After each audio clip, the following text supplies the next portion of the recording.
Hello everyone. अपन लोग ने start किया था इम्यूनोलॉजी और उसके अंदर अपन ने सेल्स ऑफ इम्यून सिस्टम पढ़ा था। आज के सेशन में हम डिस्कस करेंगे primary, secondary and tertiary organs of immune system. इनके क्या क्या प्रॉपर्टीज हैं। ये दो लेक्चर्स यदि आपको प्रॉपरली समझ में आएंगे तो आप इम्यूनोलॉजी के अंदर चीजों को कनेक्ट कर पाओगे, तो ये समझना बहुत जरूरी है। लास्ट लेक्चर के अंदर मैंने आपको थोड़ा सा ये तो बता ही दिया था कि जो ऑर्गन्स होते हैं इम्यून सिस्टम के वो बेसिकली दो टाइप के होते हैं। एक होता है प्राइमरी, एक होता है सेकेंडरी। प्राइमरी के अंदर बोन मेरो एंड थाइमस आते हैं, सेकेंडरी के अंदर लिम्फ नोड आ जाएगा, स्प्लीन आ जाएगा और बहुत सारे जो म्यूकस क्यूटिनियस टाइप के हैं, स्किन डेरिवेटिव्स टाइप के हैं, वो आ जाएंगे। तो चलिए स्टार्ट करते हैं सबसे पहले बोन मेरो के साथ में। बोन मैरो क्या है, कैसे काम करता है, वो पढ़ेंगे। उससे पहले थोड़ा सा एक बार अपन हिमेटोपोइसिस की प्रोसेस के ऊपर आते हैं। देखो, जब फर्टिलाइजेशन होता है, फर्टिलाइजेशन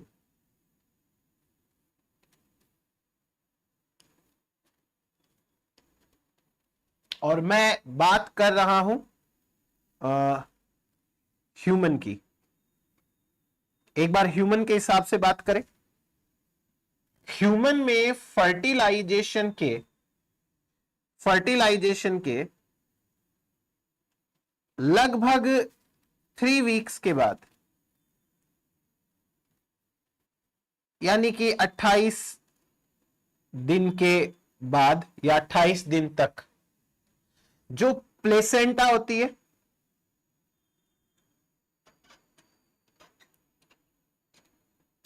लीवर होता है, योक सैक होता है और एक ऑर्टा गोनेड मीजोनेफ्रोज रीजन होता है। ये चारों के चारों जो साइट्स हैं वहां पे बनती है एचएससी, वहां पर एचएससी बनती है। अब मैं आफ्टर 40 डेज के बाद बात करूं, आफ्टर 40 डेज के बाद में प्लेसेंटा, योक्सेक और एजीएम, इन तीनों से एचएससी बनना बंद हो जाएगा और केवल लीवर ऐसा रहता है ऑर्गन जो एचएससी बनाता है, हिमेटोपोएटिक स्टेम सेल बनाता है। उसके बाद यदि अपन बात करें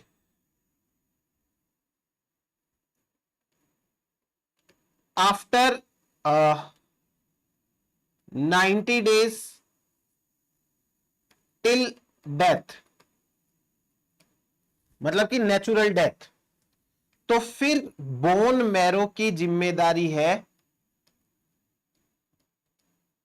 एचएससी बना के डिफरेंट टाइप की सेल्स बनाने की। अब एचएससी से कौन कौन सी सेल्स बनती है वो तो आपको पता ही है।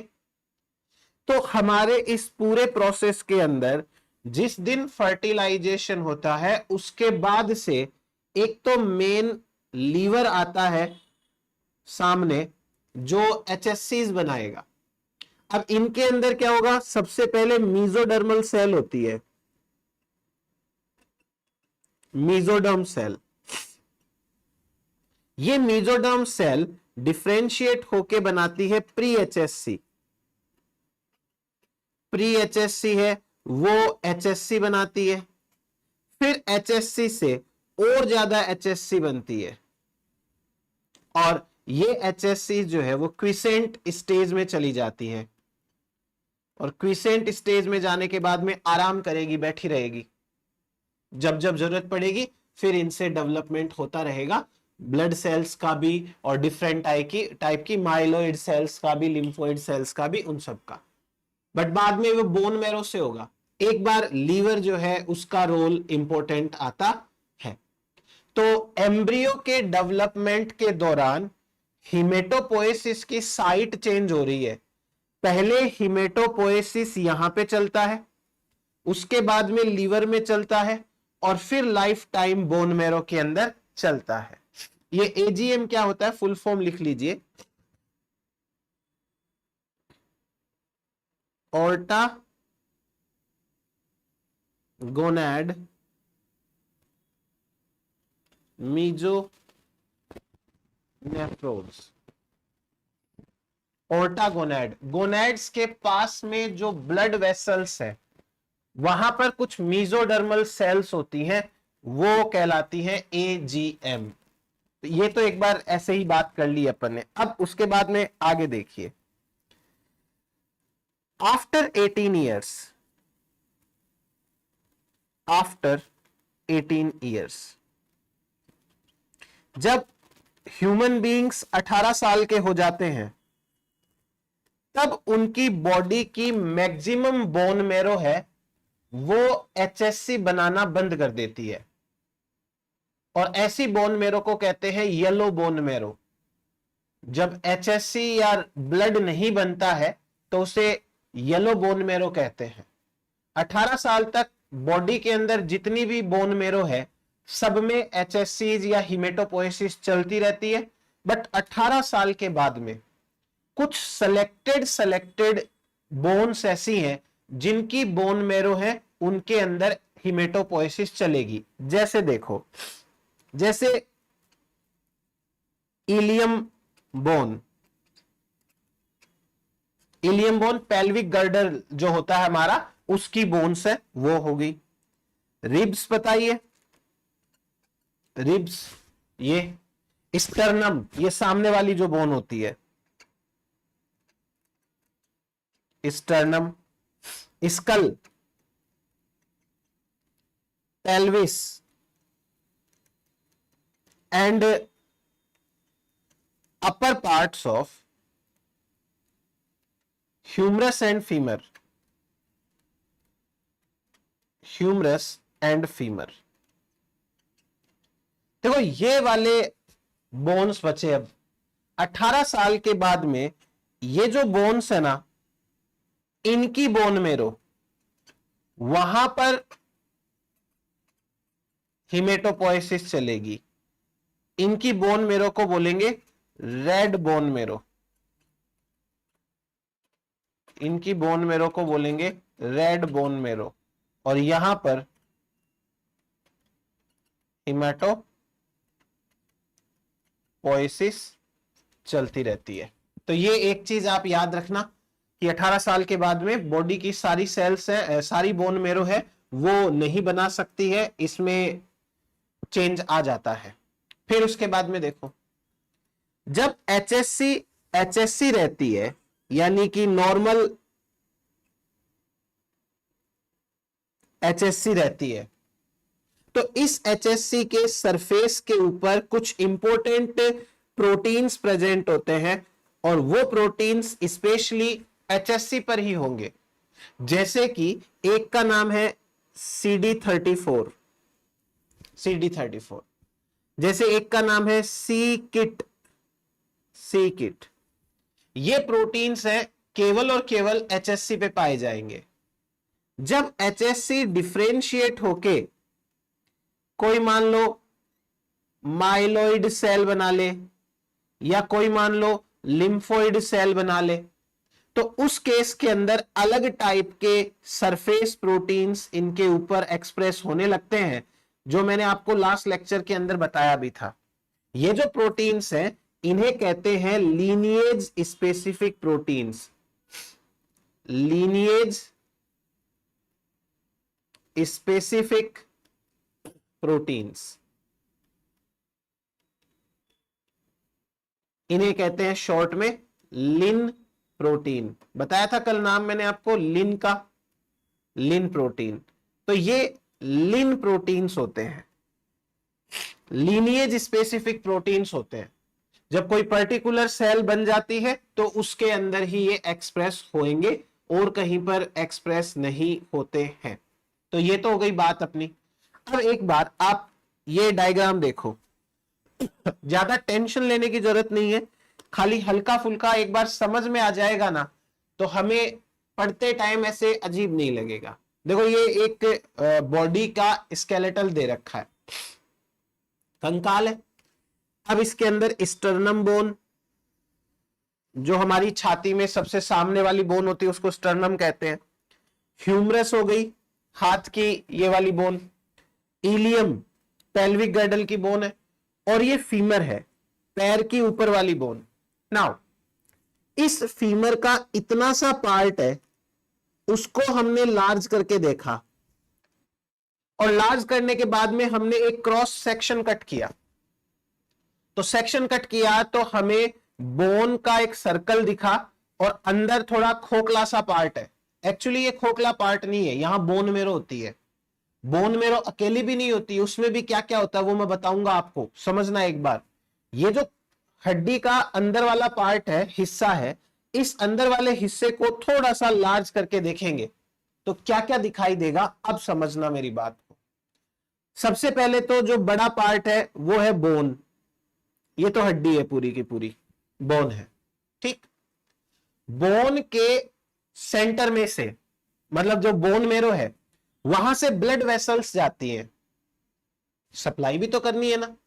अब ये ब्लड वेसल्स दो टाइप की है, एक तो होती है आर्टरीज, एक होती है वेन्स।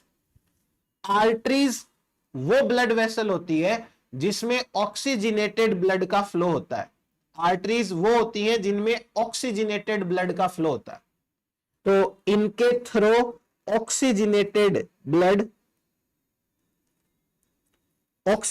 ब्लड आता है।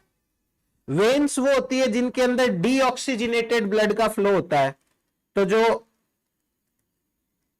बाइकार्बोनेट यानी कार्बन डाइऑक्साइड है वो वाला ब्लड है वो आएगा। तो ब्लू कलर से बनाते हैं डीऑक्सीजनेटेड ब्लड वाली वेसल्स को, और रेड कलर से बनाते हैं ऑक्सीजनेटेड ब्लड वाली वेसल्स को। तो हड्डी के बीच में से ऐसे ब्लड वेसल्स जा रही है। अभी सुनो ध्यान से बात, ये जो ब्लड वेसल्स है ना, इन ब्लड वेसल्स के आसपास का एरिया कहलाता है वेस्कुलर निश। वेस्कुलर निश का मतलब हो गया कि यहां पर वेस्कुलर टिश्यू प्रेजेंट है, लिक्विड प्रेजेंट है, वो वाला एरिया। बोन जो है, इस पार्ट को कॉर्टेक्स बोलेंगे, अंदर वाले पार्ट को मेडुला बोलेंगे। मेडुला में जहां आर्टरी होगी उसे मेडुला आर्टरी बोलेंगे, मेडुला में जहां खाली जगह होगी उसको कैविटी बोलेंगे। सेंट्रल साइनस, साइनस का मतलब कनेक्शन, तो ये बीच में आ रही है एकदम से, वो सेंट्रल साइनस कहलाती है। अभी और देखो, इस बोन मेरो के अंदर एक स्पेशल टाइप की सेल्स है जिन्हें कहते हैं रेटिकुलर सेल्स। रेटिकुलर सेल, जाली जैसी सेल, जाल जैसी सेल। इन जाल जैसी सेल्स है, इन्हीं के साथ में एचएससीज प्रेजेंट होती है, इन्हीं के साथ में ओस्टियोब्लास्ट सेल्स होती है। ओस्टियोब्लास्ट का मतलब बोन फॉर्मेशन करने वाली।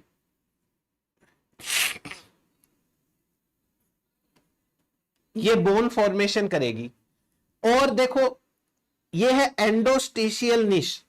एंडोस्टिल निश का मतलब हो गया कि जहां पर कॉर्टेक्स खत्म हुआ और मेडुला या जो बोन मेरो है वो चालू हो गई। कुछ न्यूरॉन्स है वो भी प्रेजेंट होते हैं। न्यूरॉन्स का काम सिग्नल ट्रांसडक्शन का है, रेटिकुलर सेल का काम जाल बनाने का है। तो आपने कभी बोन मेरो देखी हो तो जाल सा दिखाई देता है अंदर से ऐसे, वो रेटिकुलर सेल्स। ओस्टियोब्लास्ट सेल तो होगी क्योंकि यहां पे हड्डी बनेगी, ब्लड की सप्लाई होगी। देखो ज्यादा कुछ तो है ही नहीं यहां पे। अब और समझो अच्छे से, अगर अपन एक समझने के पॉइंट ऑफ व्यू से बात करें तो देखो, ये वाला पार्ट है वो तो है बोन, यानी कि मैं बात कर रहा हूं इस वाले पार्ट की, ये वाले पार्ट की, ये बोन है।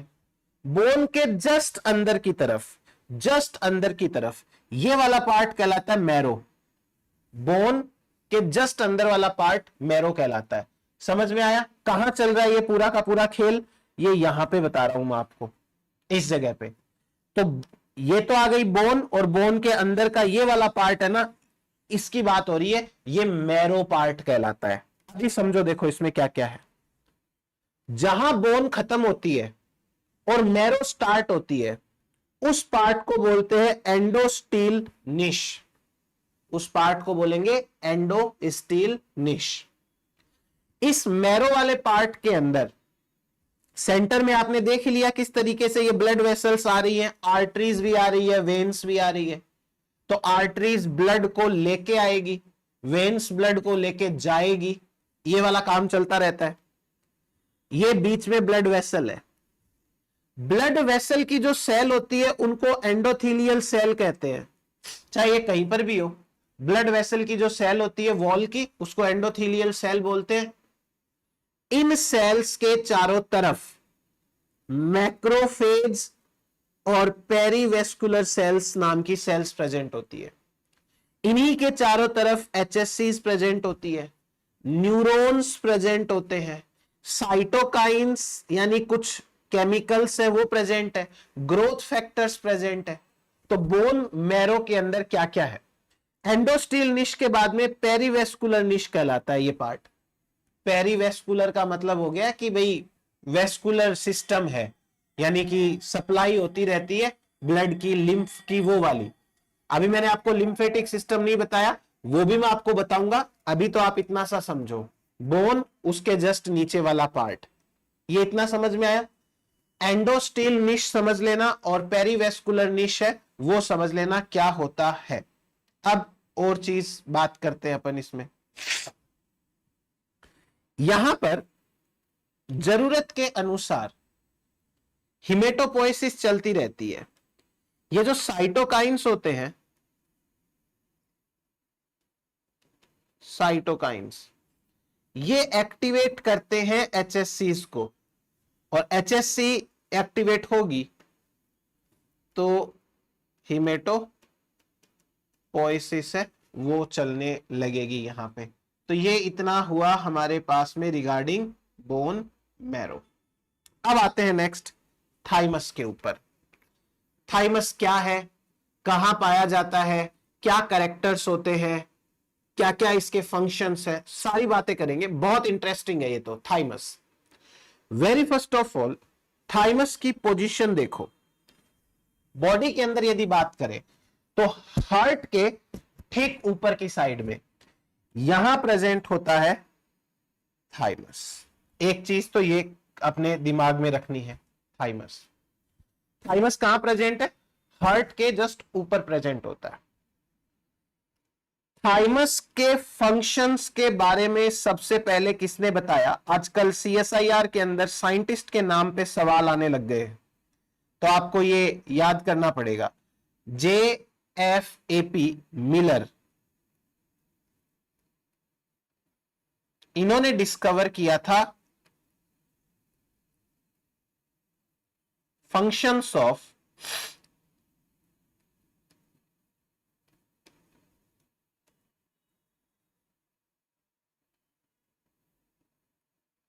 थाइमस। थाइमस के फंक्शंस की डिस्कवरी इन्होंने करी थी। लोकेशन आपको दिखाई दे रही है। हमको यह पता है कि थाइमस जो है वो site of T cell maturation है, ठीक है। ये टी सेल मैच्यूरेशन की साइट कहलाती है। अभी देखो बहुत इंटरेस्टिंग चीजें आएंगी यहां पे। फिर उसके बाद में जब प्यूबर्टी आती है तो प्यूबर्टी के बाद में जो थाइमस वाला टिश्यू है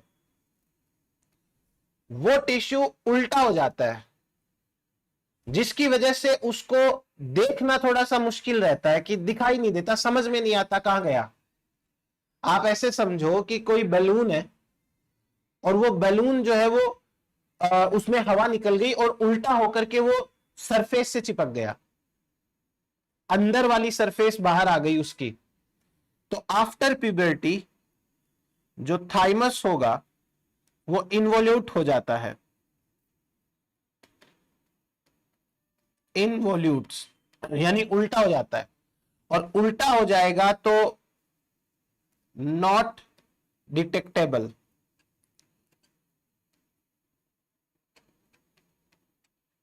मैं ये नहीं कह रहा कि थाइमस गायब हो गया।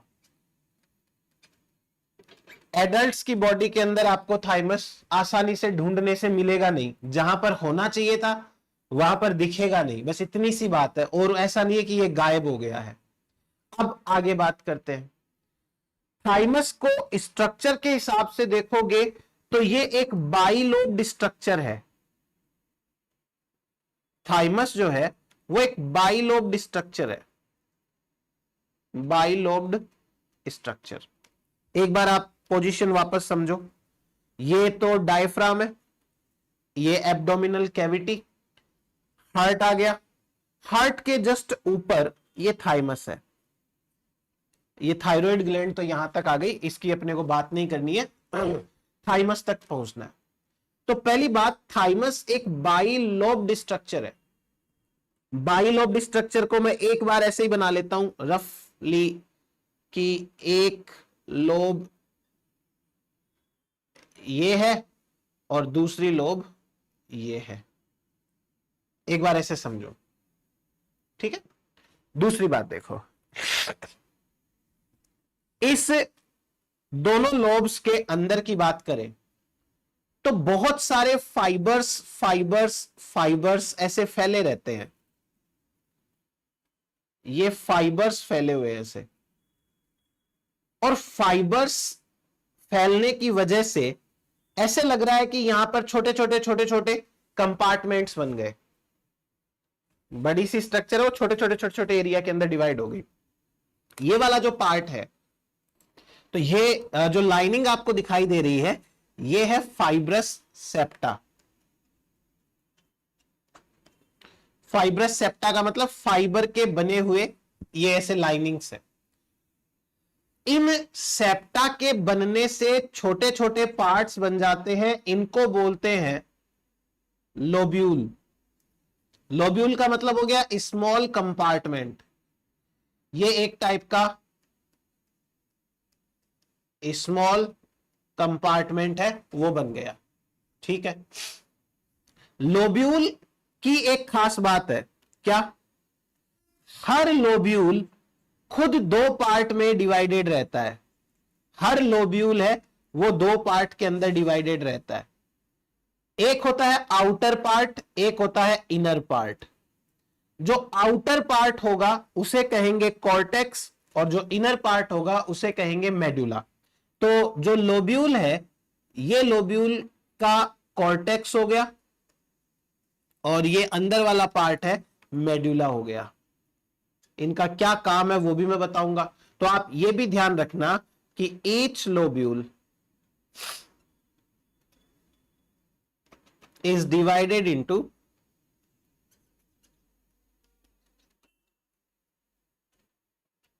outer cortex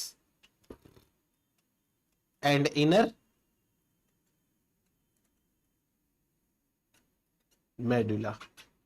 इतना आपको एक बार समझ में आएगा तो अच्छा रहेगा आपके लिए ये चीज। अब उसके बाद में अपन नेक्स्ट बात करते हैं। देखो होता क्या है, अभी मैं आपको यहां समझा देता हूं।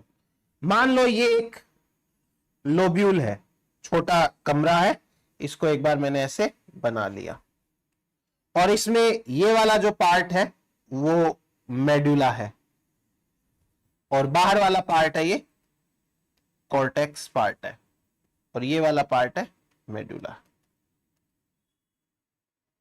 मेडुला यहां पर जो सेल्स है, सॉरी, इन सेल्स को बोलेंगे एपिथेलियल सेल्स। और चूंकि ये कॉर्टेक्स वाली एपिथेलियल सेल है, तो इन सेल का नाम है थाइमिक यानी थाइमस, कॉर्टिकल एपिथेलियल सेल्स, ठीक है। और ये मेडुला है। मेडुला में भी ये जो सेल्स है ये एपिथेलियल सेल्स है। अब क्योंकि ये मेडुला की सेल्स है तो इन सेल्स को बोलेंगे thymic medullary epithelial cells, epithelial cells. तो इस प्रकार से ये दो टाइप की सेल्स जो है वो होती हैं। क्लियर हो गई ये बात अपनी। आगे की कहानी सुननी है बहुत ध्यान से। इधर मैं एक चीज आपको नोट डाउन करा के लिखा देता हूं, देखो।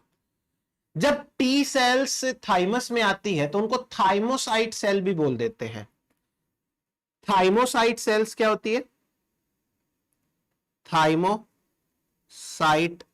सेल्स, थाइमोसाइट सेल्स हैं वो हैं टी सेल्स या टी लिम्फोसाइट्स। टी लिम्फोसाइट्स इन थाइमस, थाइमस में आ जाती है तो उनको थाइमोसाइट बोल देते हैं, बाकी और कोई वैसे नहीं है, टी सेल ही है वो। अब मैं आपको जो समझाना चाह रहा हूं ना, वो आप समझो बहुत ध्यान से। क्या ध्यान से समझना आपको? थाइमस के पास से ये जैसे कोई ब्लड वेसल जा रही है, ये ब्लड वेसल है, ब्लड वेसल, और ब्लड वेसल के अंदर एक बहुत ही ज्यादा इमैच्योर टी सेल है। कहां से आई ये बोन मेरो से आई, immature T cell. Bone marrow में बनती है टी सेल, बट वो वहां से निकल के थाइमस में पहुंचने के लिए आती है, तो ये इमैच्योर टी सेल है।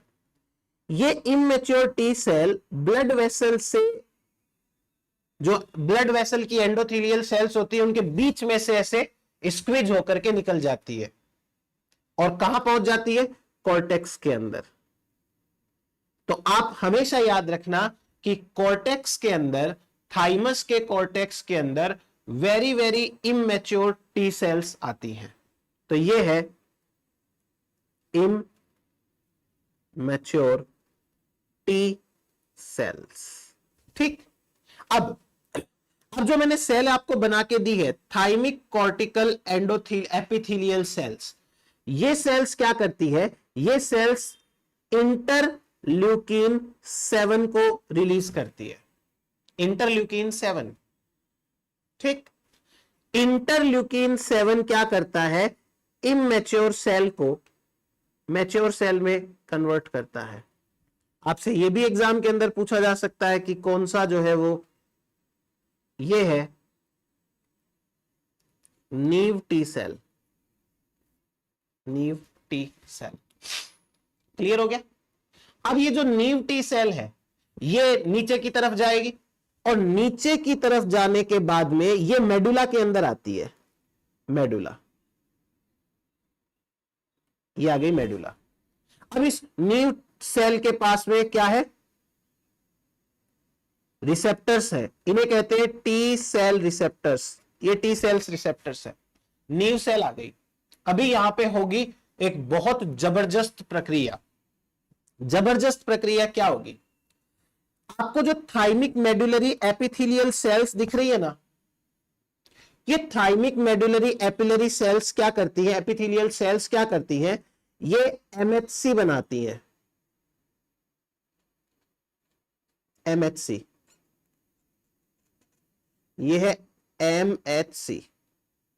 और एमएचसी का काम क्या है? एमएचसी का काम है कोई ना कोई प्रोसेस्ड एंटीजन को डिस्प्ले करना। तो ये है प्रोसेस्ड एंटीजन, लेकिन खास बात यह है कि ये खुद का एंटीजन है। Processed self antigen, processed self antigen. जो नीव टी सेल्स यहां पे आई हैं, ये सेल्स इस एंटीजन के पास में जाती हैं और यहां पे जाने के बाद में होता है इसका नेगेटिव या पॉजिटिव सिलेक्शन। वो मैं बताऊंगा आपको क्या होता है, पर आप अभी मैं एक बार समझाता हूं आपको। नेगेटिव और पॉजिटिव सिलेक्शन, वो क्या होता है मैं आपको अभी थोड़ा सा समझा दूंगा। अभी मेरी बात ध्यान से सुनो।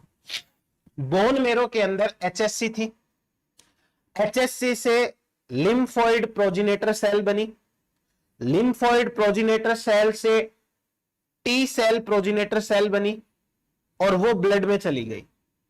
ब्लड से आते आते ये थाइमस में पहुंची। थाइमस कहां होता है, कहां होता है, कैसे लोब्स होती है, कैसे सेप्टा होते हैं, कॉर्टेक्स मेडुला क्या होती है, कॉर्टेक्स और मेडुला आपके सामने बने हुए वो, वहां पर एक इमैच्योर टी सेल आई। अब इमैच्योर टी सेल आई तो उस इमैच्योर टी सेल को मैच्योर कौन कर रहा है, इंटरल्यूकिन 7 कर रहा है। इंटरल्यूकिन 7 है वो कौन रिलीज कर रहा है, थाइमस की एपिथेलियल कॉर्टेक्स की epithelial cells. Mature T cell है वो मेडुला में आ गई। अब मेरी बात ध्यान से सुनो, मैंने अपनी बॉडी में एक सिक्योरिटी सिस्टम बनाया। उस सिक्योरिटी सिस्टम का काम है कि वो बाहर के पार्टिकल्स को पहचाने और उन्हें खत्म करके मुझे बचाए। ठीक, तो मैंने अपना जो सिक्योरिटी सिस्टम बनाया है उसे मैं पहले चेक करूंगा अपने ही पार्टिकल्स के लिए। मैंने अपने खुद के बॉडी के पार्टिकल उसके सामने रखे और पता चला तो कि वो सिक्योरिटी सिस्टम तो उनको पहचान के मारने लग गया, इसका मतलब वो तो मुझे ही मार देगा। टी सेल का काम क्या है, टी सेल का काम है जो फॉरेनर पार्टिकल्स है, कोई बैक्टीरिया, कोई पैथोजन, कोई वायरस आया हुआ है तो उसको रिकॉग्नाइज करके उसके अगेंस्ट काम करे। लेकिन यदि ये खुद के ही प्रोटीन्स के अगेंस्ट काम करेगा तो ये टी सेल तो हमें ही मार देगी। ये सिस्टम है वो कहलाता है टी सेल चेकिंग सिस्टम। अगर टी सेल को चेक करना है तो उसे बनते ही सबसे पहले खुद के प्रोटीन्स दिखाओ कि कहीं ये अपने प्रोटीन्स के अगेंस्ट ही तो एक्टिव नहीं हो गई, और ऐसे हो गई तो इसको मार देते हैं यहीं पे। इसको बोलते हैं नेगेटिव सिलेक्शन। और जब ये अपने प्रोटीन्स के अगेंस्ट एक्टिव नहीं होती है तो ये पॉजिटिव सिलेक्शन है, फिर ये दूसरों के अगेंस्ट एक्टिव होगी। पर ज्यादातर सेल्स है ना, 95% टी सेल्स जो बनती है वो नेगेटिव सिलेक्शन में चली जाती है। खैर, एक छोटी सी कहानी तो समझ में आई आपको। मेडुला की एपिथेलियल सेल्स है वो एमएचसी बनाती है और खुद के अंदर का ही प्रोटीन, खुद का मतलब बॉडी का प्रोटीन हो गया वो टी सेल को दिखाती है कि लो इसको मारो देखो। अगर वो उसको मारना शुरू कर देती है तो टी सेल को ही मार देते हैं। ये होता है पॉजिटिव या नेगेटिव सिलेक्शन। सेल्फ प्रोटीन्स के अगेंस्ट में काम करना कैसे किया जाता है वो मैं आपको बताता हूं। देखो, अब बात करते हैं नेगेटिव एंड पॉजिटिव सिलेक्शन की।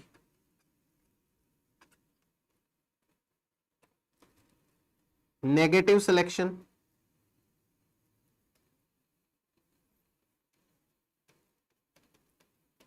Positive selection. यह है कोई टी सेल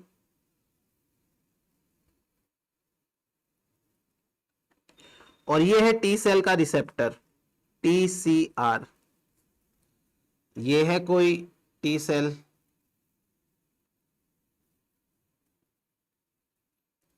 और यह है टी सेल का रिसेप्टर। नेगेटिव सिलेक्शन में दो ऑप्शंस होते हैं तो दोनों के लिए दो अलग अलग बता देता हूं मैं आपको।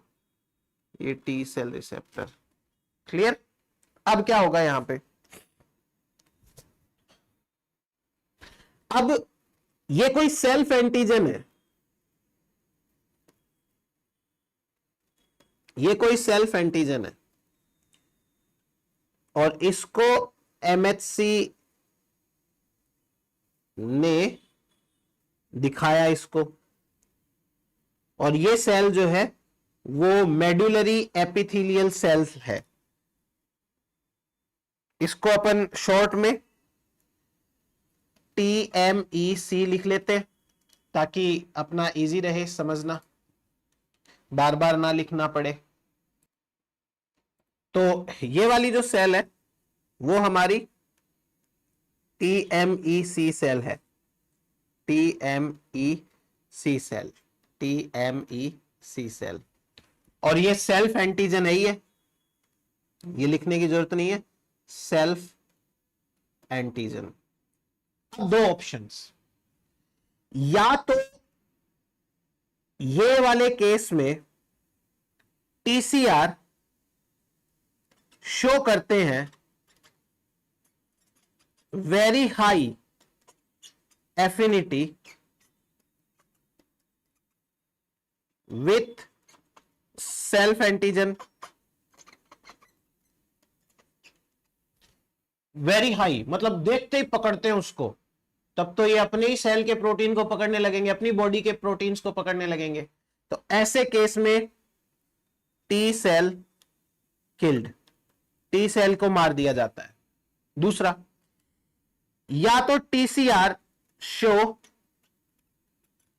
No affinity with self antigen, self antigen के साथ में कोई एफिनिटी नहीं दिखा रहे, मतलब इनको एंटीजन दिख रहा है, उस एंटीजन को पकड़ भी नहीं रहे हैं, तो इसका मतलब ये हुआ कि ये तो काम की सेल्स नहीं है, फिर एंटीजन कोई नहीं पकड़ रही है तो इस केस में भी टी सेल किल कर दी जाएगी। तीसरा केस, जब ये टीसीआर इंटरमीडिएट एफिनिटी दिखाते हैं, इंटरमीडिएट एफिनिटी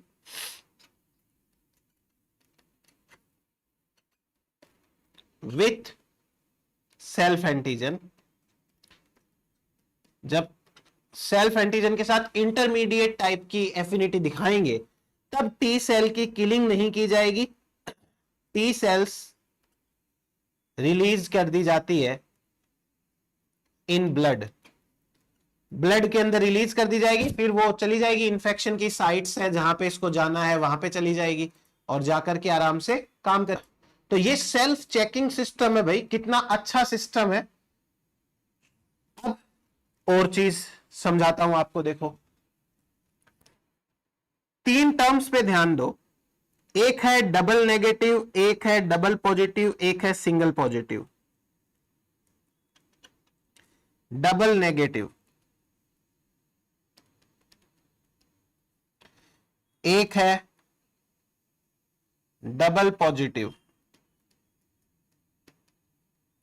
एक है सिंगल पॉजिटिव।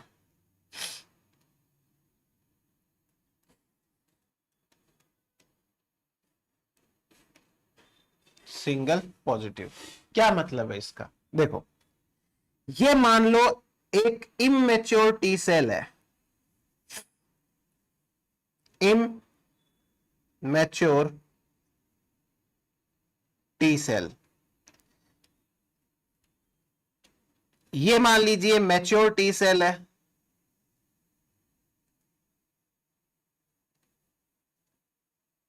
और ये मान लीजिए एक यू कह दीजिए कि फाइनल मैच्योर टी सेल है। क्या मतलब है इन तीनों सेल्स का, देखिए हमने कल के क्लास के अंदर लास्ट लेक्चर के अंदर यह पढ़ा था कि जो टी सेल्स होती हैं उनके ऊपर एक सीडी प्रोटीन होता है, टी हेल्पर सेल और टी साइटोटॉक्सिक सेल है, एक के ऊपर CD4 होता है, एक के ऊपर CD8 होता है। समझ में आई ये चीज आपको? जो सेल इमेच्योर है उस सेल के ऊपर ना तो CD4 होगा ना ही CD8 होगा, तो ये दोनों के लिए माइनस माइनस है। इसको कहते हैं डबल नेगेटिव, ना तो इसके ऊपर CD4 है ना इसके ऊपर CD8 है, तो ये सेल डबल नेगेटिव सेल कहलाती है। जब ये मैच्योर बन जाती है तो इसके ऊपर CD4 भी प्रेजेंट होता है और एक बार CD8 भी प्रेजेंट होता है, तो ये हो गई CD4 भी पॉजिटिव और CD8 भी पॉजिटिव, तो इसे कहते हैं डबल पॉजिटिव। लेकिन जब फाइनल फंक्शनल मैच्योर सेल होती है तो फाइनल फंक्शनल मैच्योर सेल के अंदर CD4 पॉजिटिव होगा या फिर CD8 पॉजिटिव होगा, एक टाइप का होगा, तो उसे हम कहते हैं सिंगल पॉजिटिव। समझ में आया? तो वो हेल्पर सेल है कि साइटोटॉक्सिक सेल है उसके अकॉर्डिंग बात रहती है, वो अलग कहानी है। तो ये होता है CD4 CD8 का कॉन्सेप्ट। अब उसके बाद में अभी अपन ने बात करी कि जो टी सेल्स काम की नहीं होती है उन टी सेल को मार देते हैं। तो जैसे मान लीजिए कि ये मरी हुई टी सेल्स है, ये डेड टी सेल्स है। इन डेड टी सेल्स के चारों तरफ, डेड टी सेल्स के चारों तरफ एपिथेलियल सेल्स जमा हो जाती हैं इस प्रकार से। समझना मेरी बात को, ये है एपिथेलियल सेल्स और ये है dead T sales.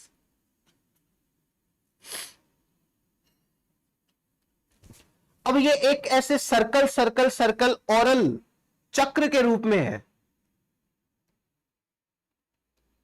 Oral like ये दिखते हैं, ऐसे छोटे छोटे छोटे छोटे गोले गोले से दिखेंगे।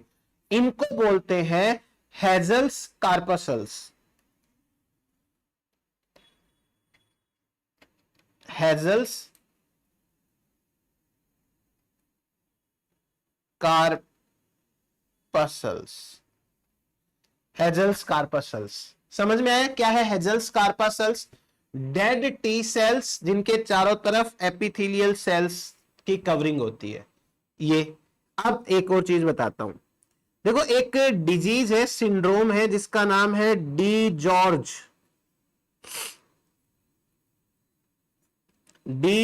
सिंड्रोम। डी जॉर्ज सिंड्रोम क्या होता है? इस सिंड्रोम के अंदर थाइमस नहीं होता। इंसान के पास में इस सिंड्रोम में थाइमस एब्सेंट होता है इन बॉडी।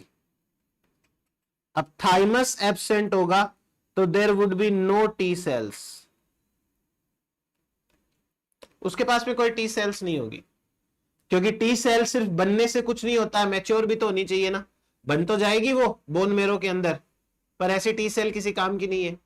तो थाइमस नहीं होने के कारण ये डी जॉर्ज सिंड्रोम है वो होता है। एक और चीज बताता हूं मैं आपको, देखो एक प्रोटीन है, उस प्रोटीन का नाम है या ट्रांसक्रिप्शन फैक्टर है जिसका नाम है TBX1 transcription factor. Transcription factor, ठीक है। और ट्रांसक्रिप्शन फैक्टर का काम आप लोगों को पता ही है। इसके दो काम हैं, इस ट्रांसक्रिप्शन फैक्टर से दो चीजें समझ में, मतलब दो काम होते हैं। पहला थाइमस डेवलपमेंट, थाइमस डेवलपमेंट, और दूसरा इसका जो काम है वो काम होता है हेयर फॉलिकल्स का डेवलपमेंट। हेयर फॉलिकल्स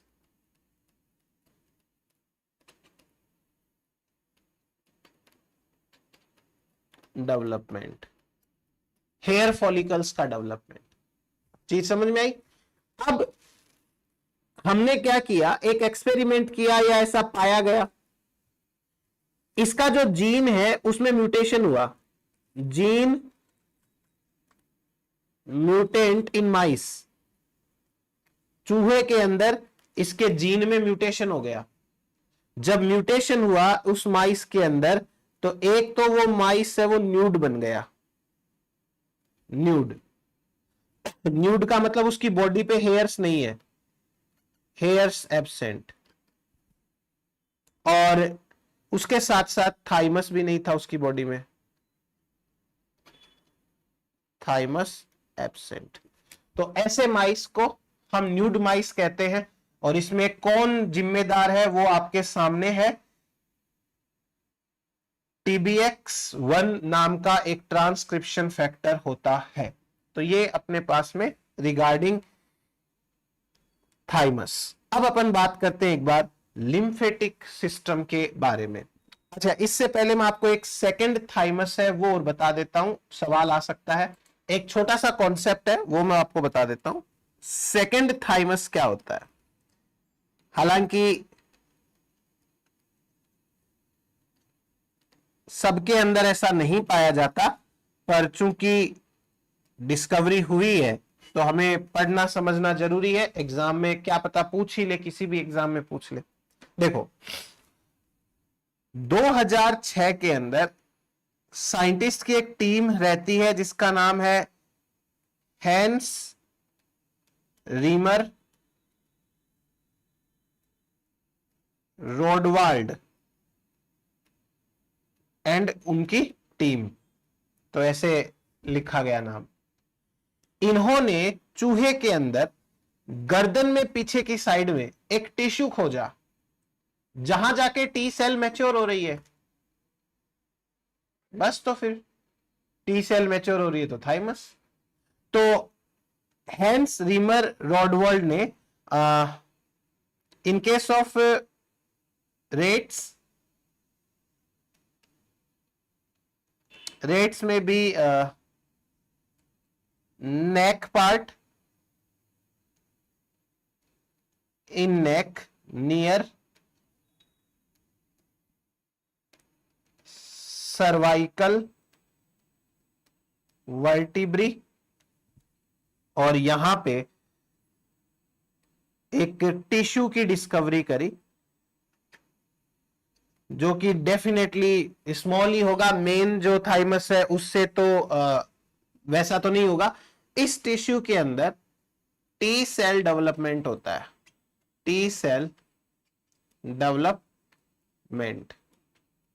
तो ये है सेकंड थाइमस। अभी मतलब ह्यूमंस में इनमें नहीं पाया जाता है, रेट्स के अंदर पाया जाता है, तो आपको वैसे ही याद रखना है। तो ये इतना कर लीजिए। अब अपन लिम्फेटिक सिस्टम पे आते हैं। तो चलिए अब समझते हैं अपन लिम्फेटिक सिस्टम क्या होता है। बहुत सिंपल से तरीके से समझो आप, डायग्राम तो मैं बाद में समझाऊंगा, पहले मेरी बात सुनो। मैंने कल के लेक्चर में भी बोला था, हमारी बॉडी के अंदर ब्लड वेसल्स का एक जाल बिछा हुआ है। बस उसी जाल के जैसा सा एक जाल और है जिसके अंदर अलग तरीके का लिक्विड है, उसे हम कहते हैं लिम्फेटिक सिस्टम। ब्लड वेसल्स को नॉर्मल वेसल या ब्लड वेसल बोल दो, लिम्फेटिक वेसल्स को लिम्फेटिक्स बोलते हैं या लिम्फेटिक वेसल्स बोलते हैं। ब्लड वेसल के अंदर सारी इम्यून सेल्स जाती हैं, आरबीसी है, डब्ल्यूबीसी है, लेकिन लिम्फेटिक सेल्स के अंदर आरबीसी नहीं जाती है, डब्ल्यूबीसी जाती है, इम्यून सेल्स जाती हैं। अब ये जो लिम्फेटिक सिस्टम होता है क्या है, देखो लिम्फेटिक सिस्टम का मतलब है network of lymph vessels in body. Body के अंदर वेसल्स का नेटवर्क लिम्फेटिक सिस्टम कहलाता है। अब और मैं आपको थोड़ी थोड़ी चीजें बताता हूं, यहां पे डायग्राम में समझने की कोशिश करो। हमारी बॉडी के अंदर जो राइट हेड वाला पार्ट है, राइट हेड,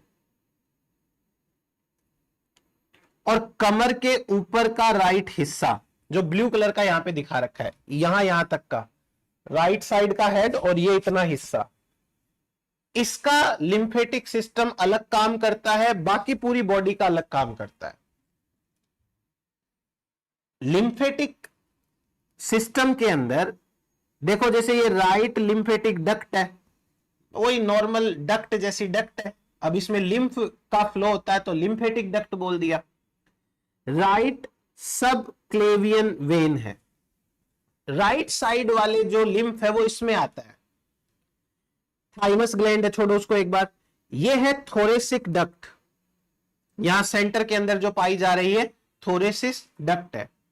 और थोरेसिस डक्ट की खास बात यह है कि ये thoracic duct largest lymphatic duct है बॉडी की, लार्जेस्ट लिम्फेटिक वेसल है, थोरेसिक डक्ट है।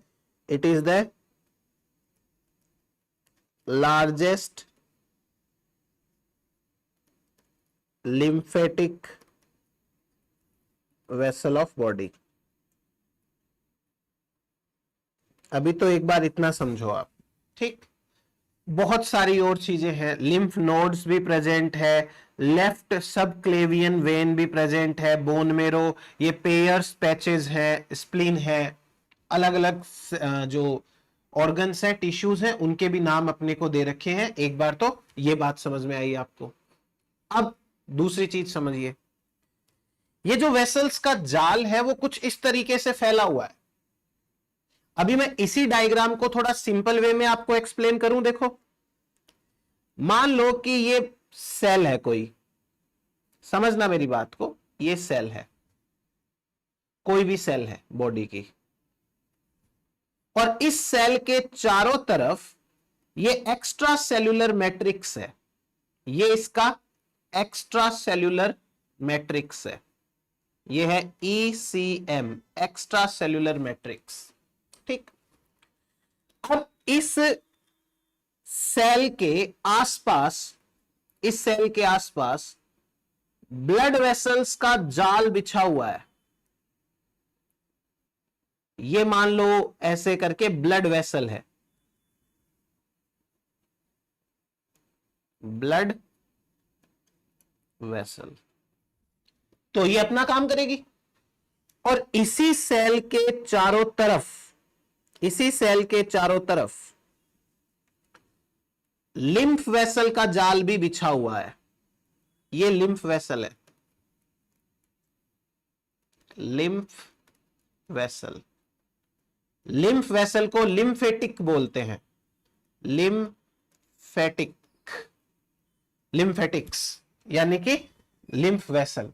समझना मेरी बात को, ब्लड वेसल के अंदर ब्लड का फ्लो होता है और लिम्फ वेसल्स के अंदर लिम्फ का फ्लो होता है, ठीक।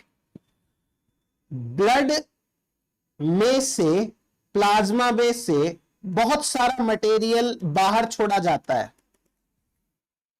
यह मटेरियल लिम्फ वेसल के अंदर चला जाता है, और ऐसे ही लिम्फ वेसल भी कुछ मटेरियल बाहर छोड़ती है, जो मटेरियल ब्लड वेसल के अंदर चला जाता है।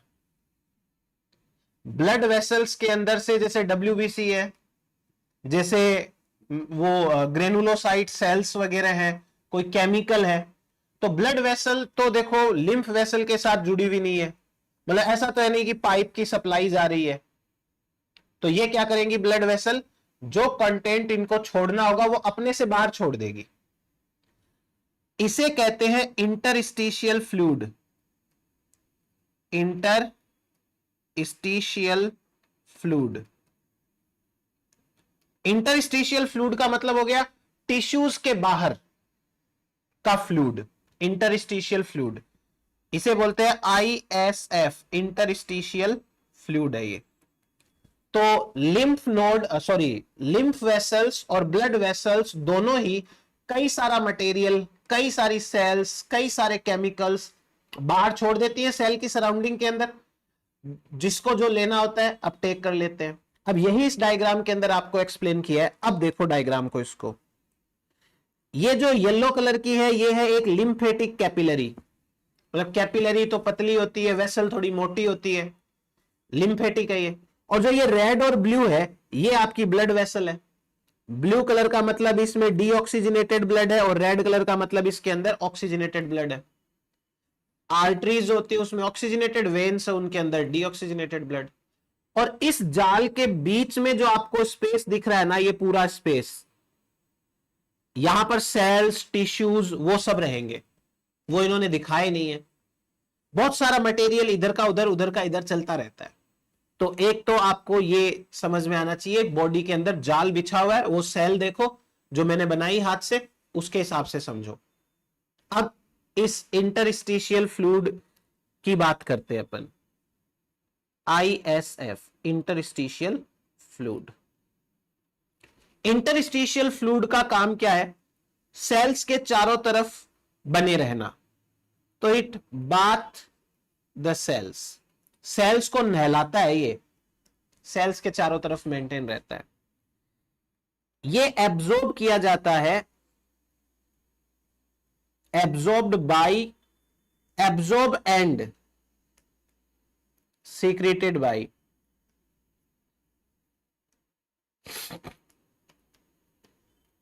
absorbed and secreted by cells, blood vessel and lymph vessels. lymph vessels इस इंटरस्टिशियल फ्लूइड के अंदर क्या क्या प्रेजेंट होते हैं? जैसे डेंड्राइटिक सेल्स हो गई, मैक्रोफेज हो गई, जैसे बहुत सारे केमिकल्स हो गए,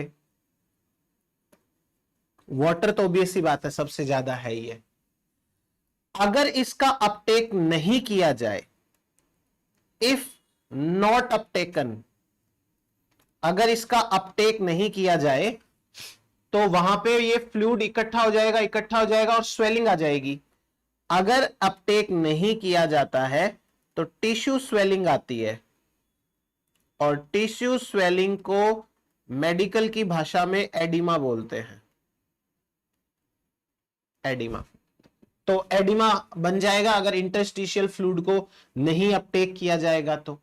फिर उसके बाद में देखो, हमने कहा कि सेल्स के बाहर एक्स्ट्रा सेलुलर मैट्रिक्स है और वहीं पर जाल सा बिछा हुआ है, तो थोड़ी सी बात उसकी भी कर लेते हैं अपन। लिम्फेटिक वेसल्स के बारे में बात करते हैं।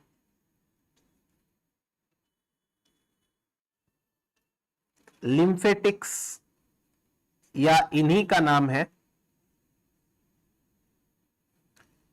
Lymph vessels.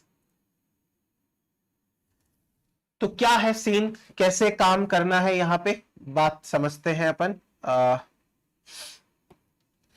लिम्फ वेसल्स में सीन क्या रहता है, देखो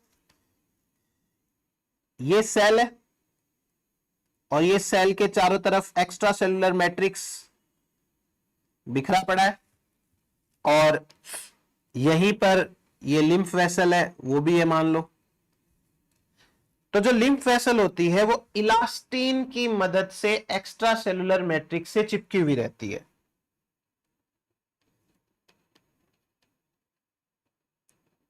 attached to ECM by elastin, elastin की मदद से चिपकी हुई रहती है। दूसरा, जो लिम्फेटिक सेल्स होती हैं ये ब्लाइंड एंडेड होती है, वेसल्स होती है वो ब्लाइंड एंडेड होती है। ब्लाइंड एंडेड का मतलब ये वापस से घूम के रिटर्न नहीं आती है, ये लास्ट में कहीं ना कहीं जाके खत्म हो जाती है, तो इन्हें कहते हैं ब्लाइंड एंडेड। लास्ट में जाकर ये खत्म हो जाएगी। उसके बाद में दो टर्म समझिए। जैसे मान लीजिए कि ये कोई गांठ है जिसे कहते हैं लिम्फ नोड, लिम्फ नोड, ये कोई गांठ है, ठीक है। तो जो लिम्फ वेसल है वो इसके अंदर मटेरियल को लाती है और दूसरी लिम्फ वेसल है इसके अंदर से लेके जाती है। क्लियर? अब दो टर्म्स बता रहा हूं वो याद करना, मतलब याद क्या करना, वो हो जाएंगे याद। इस पार्ट को बोलते हैं efferent lymph vessel, it is known as efferent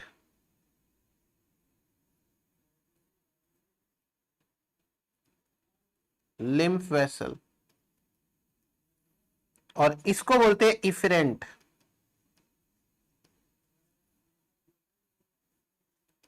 efferent lymph vessel. मतलब समझो आप तो खाली ए फॉर आना, आना, तो जो लेके आ रहा है वो एफरेंट है। ई फॉर एग्जिट, जो लेके जा रहा है वो इफरेंट है। एफरेंट और इफरेंट शब्द आपको ब्लड सर्कुलेशन में भी मिलेगा, तो आप एक दो शब्द है खाली समझ लो। एफरेंट का मतलब होता है आना, और इफरेंट का मतलब होता है एग्जिट। ई फॉर एंट्री याद मत करना, ए फॉर आना याद रखना। तो जो वेसल्स होती हैं वो दो टाइप की हो सकती हैं। देन नेक्स्ट देखिए, इन लिम्फेटिक वेसल्स के अंदर माइक्रोब्स वगैरह प्रेजेंट होते हैं, जिनको ये लेके जाती है लिम्फ नोड्स के अंदर। फिर और चीज समझिए, जैसे मान लीजिए कि ये स्किन है या ये रेस्पिरेटरी ट्रैक्ट है, रेस्पिरेटरी ट्रैक्ट है, तो इनके ठीक नीचे डीसी सेल्स हैं, डेंड्राइटिक सेल्स प्रेजेंट होती हैं। अब जो स्किन है या रेस्पिरेटरी ट्रैक्ट है या गैस्ट्रोइंटेस्टाइनल ट्रैक्ट है, यहां से माइक्रोब्स की एंट्री इजी होती है। ये आ गए माइक्रोब्स, ये माइक्रोब्स यहां पे आ गए। अब इस स्किन के नीचे ही ये है अपना लिम्फ वेसल, लिम्फ वेसल यहीं पे है, ठीक। तो क्या होगा कि जो डीसी है वो कैप्चर करेगी माइक्रोब्स को, और डीसी जब माइक्रोब्स को कैप्चर करेगी तो वो फिर उसके अंदर चली जाएगी लिम्फ वेसल में, और लिम्फ वेसल में जाकर के ये आगे लिम्फ नोड है उसके अंदर जाएगी, लिम्फ नोड। यहां पे टी सेल प्रेजेंट होगी, और टी सेल फिर आगे का क्या काम करेगी वो आपको पता ही है। तो जो डीसी है ये माइक्रोब्स को पकड़ के लेके जाती है लिम्फ नोड के पास में। लिम्फ नोड में डी सेल, टी सेल भी है, बी सेल भी है। कौन कैसे काम करता है वो थोड़ी देर बाद में आपको भी पता चलेगा। तो ये इस प्रकार से अपने को काम करते हुए दिखाई देती है। देन ओनली डब्ल्यूबीसी ऐसी सेल्स हैं, ओनली डब्ल्यूबीसी जो कि लिम्फ सिस्टम में जाती है। Only WBC goes to lymphatic system.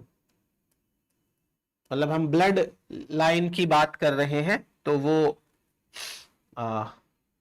हो गया। अब उसके बाद में चलिए ये हो ही गया, उसका बता ही दिया, ठीक है।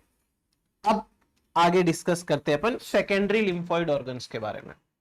प्राइमरी तो बोन मेरो एंड थाइमस हो गया, और सेकेंडरी के अंदर स्प्लिन भी आ जाएगा, लिम्फ नोड भी आ जाएगी, और जो डर्मल है वो भी आ जाएंगे। बात करते हैं इनके बारे में। देखो, वेरी फर्स्ट ऑफ ऑल जो सेकेंडरी लिम्फोइड ऑर्गन्स है, they are present throughout the body.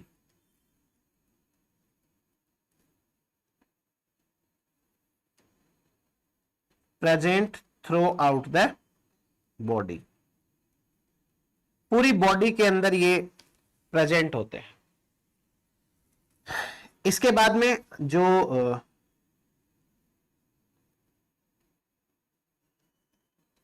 Lymph node है और जो स्प्लीन है, इन दोनों में एक खास अंतर होता है। क्या अंतर होता है? लिम्फ नोड वर्क करता है, work for lymph carried microbes या पैथोजेंस। लिम्फ नोड के अंदर कभी ब्लड नहीं जाता, तो जो पैथोजेंस लिम्फ के अंदर आते हैं वही लिम्फ नोड में जाते हैं। लेकिन spleen work for blood carried pathogens, blood carried pathogens जो ब्लड के थ्रू आते हैं। स्प्लीन एक ऐसा सेकेंडरी लिम्फोइड ऑर्गन है जो ब्लड के लिए काम करता है, ना कि लिम्फ के लिए। ब्लड के लिए काम करता है। ये ब्लड में से, इसको ग्रेवयार्ड ऑफ आरबीसी बोलते हैं। ये डेड आरबीसी को हटाता है, डैमेज सेल्स को हटाता है, तो ये ज्यादा काम ब्लड के लिए करता है। बट खैर ये इम्यून सिस्टम का पार्ट होता है। तो अब अपन बात करते हैं लिम्फ नोड के बारे में। आराम से ध्यान से जितना सुनेंगे आपको उतना अच्छा लगेगा, उतना समझ में आएगा। क्या करना है, कैसे करना है, सुनते जाओ। पहली बात तो लिम्फ नोड क्या है। लिम्फ नोड एक गांठ जैसी स्ट्रक्चर होती है जिसके एक तरफ एक लिम्फ वेसिकल वेसल है, वो लेके आती है मटेरियल को और दूसरी तरफ से लेके जाती है, और बीच में ये फिल्टर का सा काम करती है। अभी मेरी बात ध्यान से सुनना।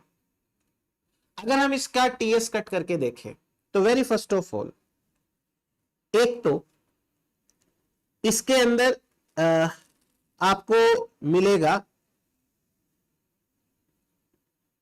आर्टरी जो ब्लड लेके आ रही है, इसके आसपास ही प्रेजेंट है, और एक है वेन जो ब्लड लेके जा रही है। इसमें जो ब्लड लेके आती है उसे कहते हैं हाई एंडोथीलियल वेन्यूल, इसे शॉर्ट में HEV कहते हैं, हाई एंडोथीलियल वेन्यूल। ये एक ब्लड वेसल है, तो ये ब्लड वेसल है और ब्लड में से ये लेके आएगी टी सेल और बी सेल को। अभी सुनो मेरी बात ध्यान से। फिर दूसरी चीज पे क्या ध्यान देना है, एक एफरेंट वेसल है, एफरेंट मतलब आना, ये एंटीजेंस को लेके आएगी या एंटीजन प्रेजेंटिंग सेल्स को लेके आएगी। ऑप्सोनाइज्ड सेल्स जो होती हैं उनको जो है वो लेके आएगी ऐसे करके, तो एफरेंट वाली। और जब सारा काम हो जाएगा तो इफरेंट है, वो इनको लेकर चली जाएगी। अभी तो एक बार इतना समझो, गॉट इट। फिर उसके बाद में जो लिम्फ नोड होती है उसके चारों तरफ एक कैप्सूल प्रेजेंट होता है। कैप्सूल कुछ भी नहीं है, प्रोटीन्स की एक लेयर टाइप की सी है, तो कैप्सूल प्रेजेंट होता है।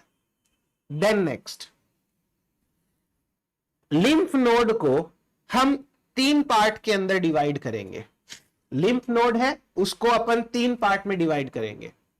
इसके 3 पार्ट्स होते हैं, 3 पार्ट्स। कौन कौन से हैं 3 पार्ट्स? पहला पार्ट है वो सबसे बाहर वाला पार्ट है, इसे कहते हैं कॉर्टिकल पार्ट, जो यहां पे बहुत अच्छे से नहीं दिखाया गया है। यानी कि ये वाला जो पार्ट है इसे कहते हैं कॉर्टेक्स, आउटर मोस्ट पार्ट है, ये कॉर्टेक्स पार्ट है, ये है आउटर। कॉर्टेक्स वाले पार्ट के अंदर बी सेल काम करती है, तो इसे कहते हैं बी सेल जोन। यहां बी सेल्स काम करेगी अपना। बी सेल्स एक जगह इकट्ठा होती है, इसे कहते हैं फॉलिकल। फॉलिकल का मतलब हो गया सेल्स जहां इकट्ठा है वो फॉलिकल है, तो बी सेल हो गया। दूसरा जो पार्ट है इस पार्ट को कहते हैं पैराकॉर्टेक्स, इसे कहते हैं पैरा कॉर्टेक्स। इसमें टी सेल है वो काम करती है। और जो सबसे अंदर वाला पार्ट है इसे कहते हैं मेडुला। मेडुला में से इफरेंट वेसल है, वो लेकर के प्रोसेस्ड चीजों को चली जाती है। मैं अभी आपको दोबारा से समझाऊंगा ये सारी चीजें, आप तो खाली एक बार डायग्राम देखो। तो लिम्फ नोड के 3 पार्ट होते हैं। पहला सबसे बाहर का आउटर पार्ट, आउटर पार्ट है उसे कॉर्टेक्स कहते हैं। कॉर्टेक्स में बी सेल सी काम करती है खाली। दूसरा पार्ट होता है जो कॉर्टेक्स के नीचे है, इसे पैराकॉर्टेक्स कहते हैं। और जो पैराकॉर्टेक्स है वो पैराकॉर्टेक्स टी सेल के लिए होता है, वहां टी सेल काम करती है। बी सेल टी सेल ने जो काम किया वो फाइनली लिम्फ नोड के बाहर निकलेगा, तो उसके लिए मेडुला पार्ट जिम्मेदार होता है। और इफरेंट एफरेंट आर्टरी वगैरह सब आपको पता ही है। एक स्पेशल ब्लड सेल का, ब्लड वेसल का नाम याद रखना है, हाई एंडोथीलियल वेन्यूल। यही तो लेके आएगी चीजों को, बी सेल को टी सेल को यही लेके आती है। चलो अब अपन थोड़ी थोड़ी चीजें हैं वो लिख लेते हैं। जैसे कि लिम्फ नोड है वो इनकैप्सुलेटेड स्ट्रक्चर होती है, इनकैप्सुलेटेड स्ट्रक्चर। इनकैप्सुलेटेड स्ट्रक्चर है और ये most specialised secondary lymphoid organ है, most specialised secondary lymphoid organ, सबसे अच्छा। फिर उसके बाद में ये काम करता है ओनली फॉर इम्यून सिस्टम, ये इम्यून का ही काम है इसका, और कोई काम इसका नहीं है, इम्यून सिस्टम के लिए डेडिकेटेड काम होता है। फिर और चीजें अपन समझते हैं। इसके 3 पार्ट्स होते हैं, तो वो तो मैं आपको यहां अलग से लिखा दूंगा, अभी कुछ और काम की चीज है तो मैं आपको पहले वो बता देता हूं। ठीक है ठीक है ठीक है, चलो यहां आगे ही बताएंगे अपन। देखो 3 पार्ट्स में से ये पार्ट है, इसको बोल देंगे एक बार कॉर्टेक्स, ये पार्ट है इसको बोल देंगे पैराकॉर्टेक्स, और ये नीचे वाला पार्ट है मेडुला, और ये मान लीजिए इफ्रेंट वेसल है।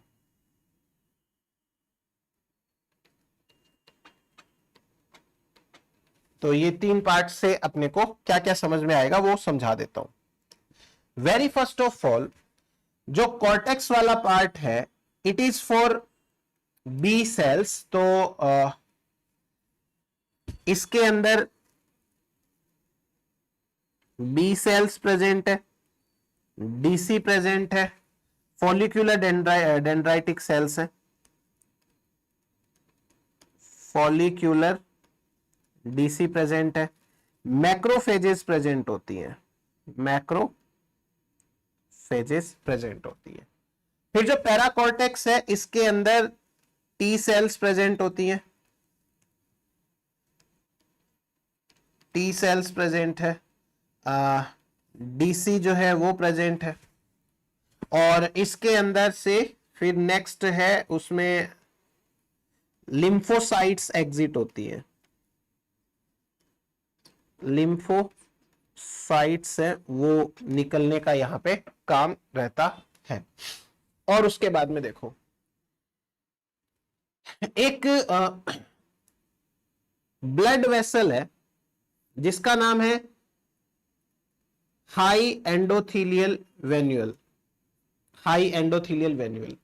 ये क्या करती है, ये बी सेल और टी सेल को लेके आती है, और बी सेल यहां चली जाएंगी और टी सेल है वो इस एरिया के अंदर रह जाती हैं। तो ये काम उस ब्लड वेसल का हो गया। और उसके बाद में नीव सेल्स आएंगी टी सेल जोन के अंदर, ठीक है, और टी सेल एपीसी, ओके। यहां एक और टाइप का नेटवर्क भी प्रेजेंट है अंदर फैला हुआ, यह नेटवर्क है एफआरसी। एफआरसी, एफआरसी क्या है, fibroblast, fibroblast reticular sales. Fibroblast reticular sales जाल सा बना लेती हैं, और इस जाल के अंदर डीसी टी सेल ये सारे प्रेजेंट है, डीसी प्रेजेंट है, एचईवी प्रेजेंट है, टी सेल प्रेजेंट है, ऐसे करके। और जो बी सेल वाला एरिया है उसके अंदर फॉलिक्यूलर डेंड्राइटिक सेल्स है वो एक जाल सा बना लेती हैं जिनमें इनको काम करना होता है। यहां एक सिस्टम काम करेगा जिसका नाम है fibroblast reticular cells conduit, FRCC system. और ये सिस्टम का काम है to guide T cell movement, T cell की मूवमेंट को गाइड करना। हम देखो क्या कर रहे हैं यहां पे, जो ये टी सेल और बी सेल है इनके सीधे सीधे काम पड़ रहे हैं, अपने को बहुत अच्छे से इनके एक्टिवेशन को भी पढ़ना है, कैसे ये एक्टिवेट होती है, और किस तरीके से काम करती है। हम अभी तो यहाँ पे बस सीधा बोल देते हैं ये ऐसे कर रही है टी सेल, इसने ये किया, एपीसी ने ये किया, बट कैसे करते हैं वो डिटेल में बाद में पढ़ना पड़ेगा। फिर बात आती है मेमोरी सेल्स बनने की। देखो जो बी सेल और टी सेल है, दोनों की दोनों सेल्स है, ये दोनों की दोनों सेल्स अपने अपने जोन के अंदर, बी सेल जोन और जो नीचे टी सेल जोन है, दोनों दोनों अपने अपने जोन के अंदर जब एंटीजन से टकराती है, ये बीसीआर है बी सेल रिसेप्टर, ये टीसीआर है टी सेल रिसेप्टर, तो जब ये एंटीजन से टकराएंगी और ये भी एंटीजन से टकराएंगी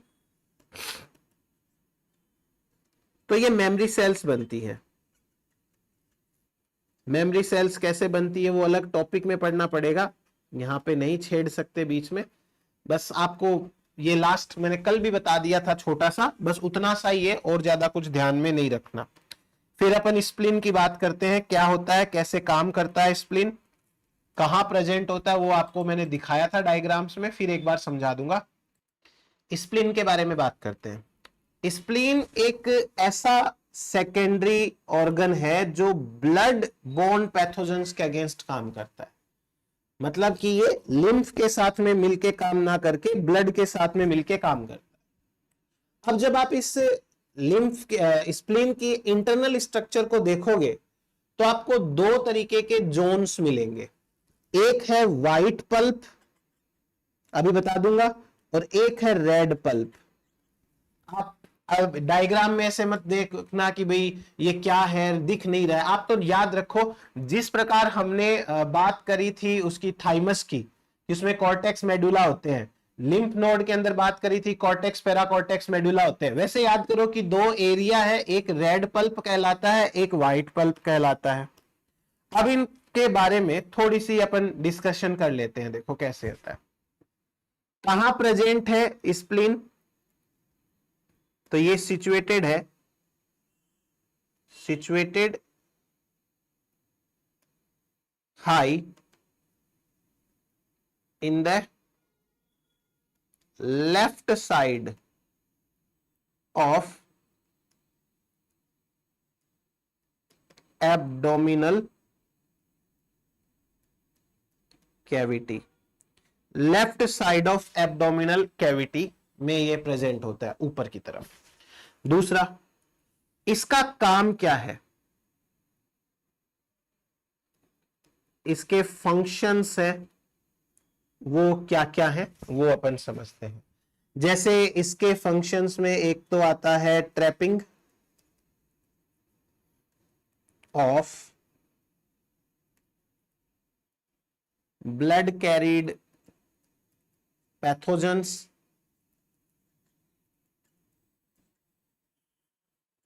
ब्लड को कैरी करने वाले जो पैथोजेंस है उनको लेके जाने का।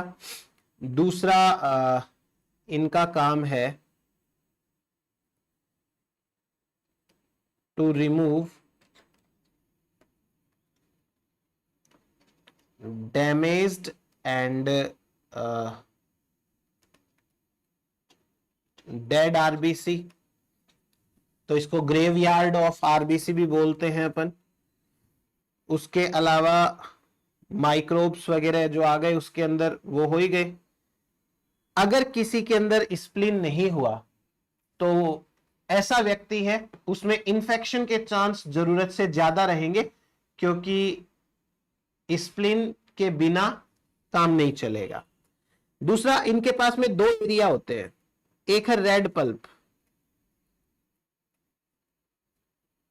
रेड पल्प एरिया क्या है, तो देखो रेड पल्प जो है इसमें मैक्रोफेजेस प्रेजेंट होती है, मैक्रोफेजेस प्रेजेंट, और मैक्रोफेजेस प्रेजेंट है तो यहां पर ब्लड फिल्टर होता है, ब्लड फिल्टर, यानी चेक किया जाएगा कि भाई कोई माइक्रोब वगैरह है कि नहीं है, और यदि है तो फिर उसको मैक्रोफेज है वो कैप्चर करके हटा देती हैं, तो रेड पल्प है। और डैमेज्ड सेल का रिमूवल होता है, डैमेज्ड सेल रिमूवल। ठीक। दूसरा एरिया है वो है व्हाइट पल्प। White pulp. अब ये जो व्हाइट पल्प है ये क्या है? ये है densely packed lymphocytes. Densely packed lymphocytes. यहां पे लिम्फोसाइट्स हैं वो पैक रहती है।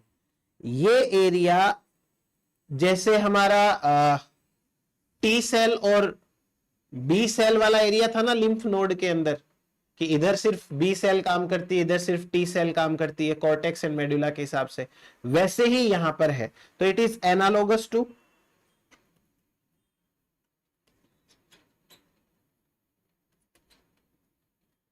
lymph node।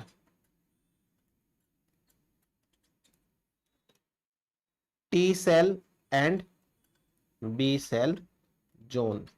T cell and B cell के जोन के हिसाब से ये होता है।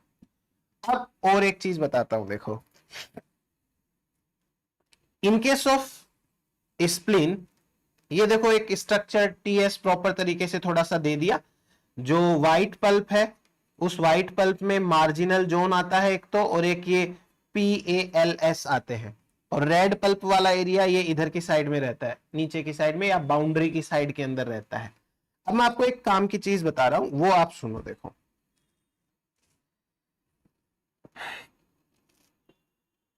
कुछ कीमोकाइंस हैं, कीमोकाइंस का मतलब केमिकल्स हैं, और उनके रिसेप्टर्स और उनके फंक्शंस, स्प्लिन की बात हो रही है। तो वो आप देखो, जैसे एक है CXCL13, CXCL13, और इसका रिसेप्टर है वो है CXCR5, और इनका काम है बी सेल माइग्रेशन का, बी सेल माइग्रेशन। दूसरा कुछ केमिकल्स है जैसे CCL19, CCL21, और उनके जो रिसेप्टर्स हैं ये है CCR7, और इसका काम है टी सेल माइग्रेशन।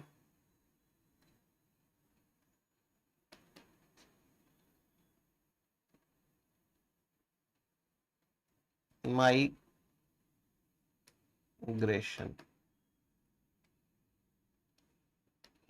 तो ये दो केमिकल्स हैं वो आपको याद करने हैं। फिर इसके बाद में आता है अपना क्यूटेनियस यानी कि स्किन और म्यूकोसल इम्यून सिस्टम। स्किन देखो आप पहले तो बॉडी में कहां कहां पे है, एक जो बाहर से दिख रही है, जब हम खाना खाते हैं तो उसके साथ भी तो माइक्रोब्स जाएंगे। जो हमारा गैस्ट्रो इंटेस्टाइनल ट्रैक्ट है उसकी जो लाइनिंग है, वो सांस लेते हैं तो नेजल कैविटी से लेके लंग्स तक और एल्वियोली तक की जो लाइनिंग्स है वो, तो वो सारा का सारा पार्ट है वो इसमें आता है। अब इसको नाम के आधार पे कई सारे पार्ट्स में डिवाइड करते हैं, जैसे म्यूकोसा एसोसिएटेड लिम्फोइड टिश्यू, इसे कहते हैं माल्ट, जो म्यूकस के साथ में काम करता है। जैसे ब्रोंकस एसोसिएटेड है तो बाल्ट, नेजल एसोसिएटेड है तो नाल्ट, गट एसोसिएटेड है तो गाल्ट, और स्किन एसोसिएटेड है तो साल्ट। आप तो खाली इनके नाम याद रखो एक बार, क्योंकि उतना ज्यादा उलझना नहीं है। फिर आप स्किन के हिसाब से बात करके देखते हैं अपन। देखो स्किन के हिसाब से बात करेंगे तो जैसे ये इंटेस्टाइन के हिसाब से बात कर रखी इन्होंने। प्रेयर्स पैचेज है, प्रेयर्स पैचेज, वहां से एक डायग्राम लिया गया छोटा सा इंटेस्टाइन से। ये माइक्रोविलाई प्रेजेंट है। यहां पर कुछ सेल्स है एम सेल्स। एम सेल्स क्या होती है? एम सेल्स स्पेशल टाइप की सेल्स होती हैं जिनका काम होता है transport across the membrane, material को और सेल्स को इधर का उधर ट्रांसपोर्ट करने का। अभी समझा दूंगा, देखो 2 मिनट के अंदर।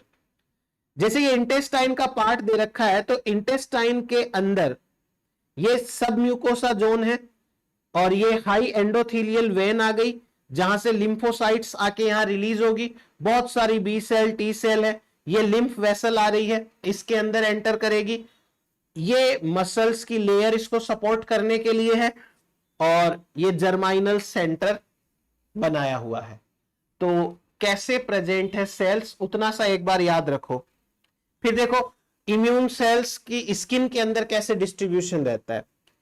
सबसे ऊपर वाली लेयर है एपिडर्मिस की। एपिडर्मिस के अंदर लैंगरहैंस सेल्स होती है, केराटिनोसाइट सेल्स होती हैं और ये लैंगरहैंस की सेल्स है वो लिम्फेटिक वेसल्स के अंदर वापस रिटर्न आती है। डेंड्राइटिक सेल्स प्रेजेंट है डर्मिस एरिया में, ब्लड वेसल्स है, ब्लड वेसल्स से ये सेल्स आ जाती हैं। तो स्किन के अंदर इनका डिस्ट्रीब्यूशन ऐसे होता है। डाइजेस्टिव ट्रैक्ट के अंदर जो एम सेल्स होती हैं, ये M cells transport of antigen across the epithelium करती है।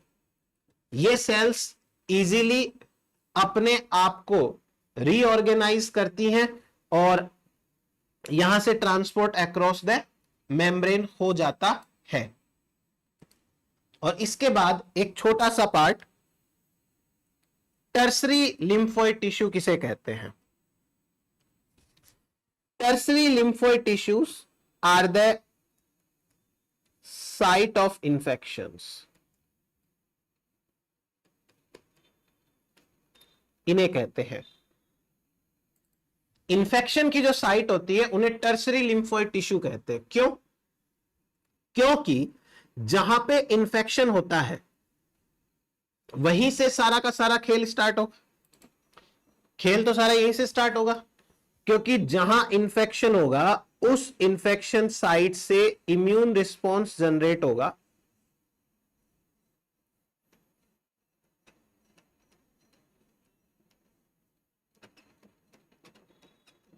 ये रेस्पॉन्स जाएगा लिम्फ ऑर्गन्स तक, वहां पर इम्यून सेल्स एक्टिवेट होंगी,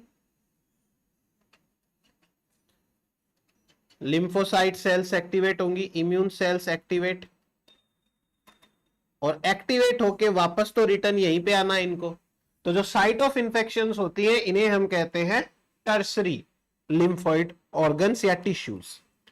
एक छोटा सा लास्ट पार्ट, इम्यून सिस्टम का इवोल्यूशन या इसमें भी जो क्यूटिनियस एंड जो स्किन डेरिवेटिव्स वाले हैं उनका कैसे कैसे हुआ। देखो गाल्ट का इवोल्यूशन गट एसोसिएटेड, गाल्ट का इवोल्यूशन सबसे पहले हुआ, इसलिए गाल्ट जो है वो सब में प्रेजेंट है, सभी के अंदर ये प्रेजेंट रहती है। ठीक है, तो जिसका इवोल्यूशन सबसे पहले हो जाता है वो सबके अंदर प्रेजेंट रहती है, इसलिए गाल्ट का इवोल्यूशन यहीं पे हो जाता है। उसके बाद में आगे बढ़ो, गाल्ट के बाद में थाइमस आया, थाइमस थाइमस थाइमस थाइमस सबके अंदर है। और इसके अलावा स्प्लीन है, स्प्लीन है, स्प्लीन है, स्प्लीन है, सब में है। किडनी यहां पर भी है, यहां पर भी है, किडनी सब जगह ही होगी, ऑब्वियस सी बात है। तो अब यहां पे एवोल्यूशन होता है थाइमस, स्प्लीन, किडनी का। तो इसके आगे सबके अंदर ये प्रेजेंट रहने वाली है। बोन मैरो का एवोल्यूशन बाद में हुआ, तो बोन मैरो जो है वो फ्रॉग्स के बाद आगे सबके अंदर प्रेजेंट है।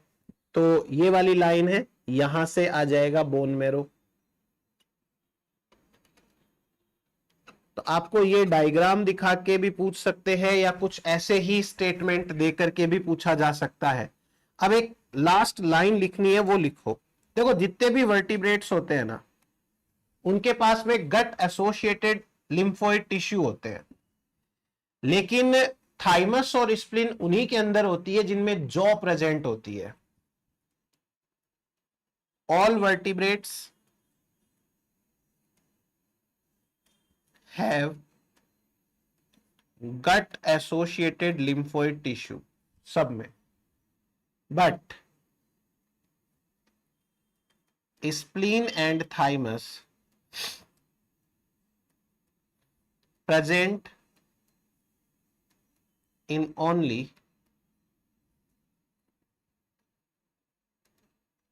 jawed vertebrates, जिनमें जॉ प्रेजेंट है केवल उनके अंदर। तो ये हमारे पास में हुआ ऑर्गन्स के बारे में। आप इतना अच्छे से याद करो, उसके बाद अपन नेक्स्ट लेक्चर में अलग टॉपिक्स पे डिस्कशन करते हैं। Thank you.